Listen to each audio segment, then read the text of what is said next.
Hello everybody. नमस्कार, मैं Amit Atri. GS by Amit Atri YouTube channel पर मैं आपका स्वागत करता हूं। और पॉलिटी इस सीरीज में मैंने आपको अभी तक कराया है आर्टिकल 51 तक, मतलब डीपीएसपी मैंने आपको कंप्लीट करा दिए हैं। आर्टिकल 3 जो लास्ट के हैं आपके 49, 50, 51, मैं एक बार फिर दोबारा बता रहा हूं आपको।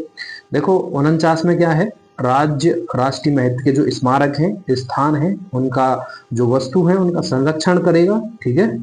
और इनकी जो अवैध खरीदारी है उन पर आयात निर्यात पर रोक लगाएगा।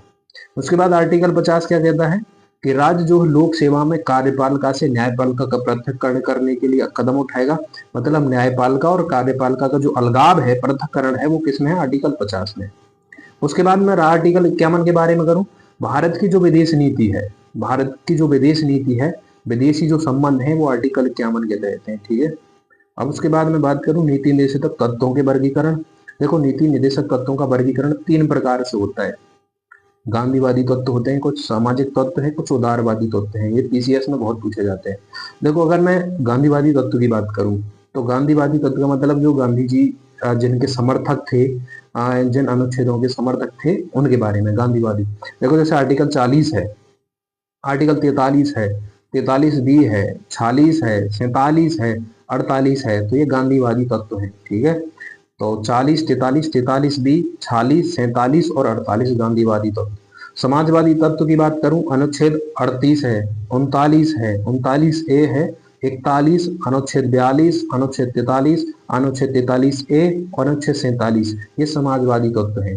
अगर मैं उदारवादी तत्व की बात करूं, उदारवादी कंपोनेंट कौन कौन से हैं, तो देखो अनुच्छेद 44 है, 45 है, 48, 48 ए, 49, 50, 51, ये उदारवादी तत्व में आते हैं, ठीक है। अब मैं बात करूं आपसे मौलिक अधिकार और नीति निर्देशक तत्वों में अंतर क्या है।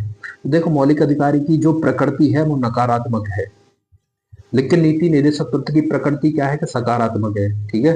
राज्य को जो मौलिक अधिकार है वो राज्य को कार्य करने से रोकता है, लेकिन नीति निर्देशक तत्व को क्या है कि राज्य को कार्य करने के लिए प्रोत्साहित करता है। प्रोत्साहन आपने देखा होगा, राज्य के पास अगर चीजें हैं, सक्षम है राज्य तो करने के लिए कर सकता है, अदरवाइज नीति निर्देशक तत्वों में ये लिखा नहीं है कि राज्य करेगा ही करेगा। मौलिक अधिकारों में लिखा है क्लियर कि राज्य ये करेगा ही करेगा, ठीक है, राज्य ये चीज देगा ही देगा।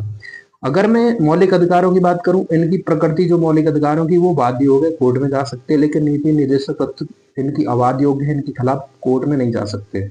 मौलिक अधिकार यूएसए से लिए गए हैं और जो डीपीएसपी है वो आयरलैंड से लिए गए हैं, ठीक है। उसके बाद इनके अंतर क्या है वो नेक्स्ट वीडियो में बताऊंगा। अभी तक आप यहीं तक जाने, उसके बाद नेक्स्ट। धन्यवाद।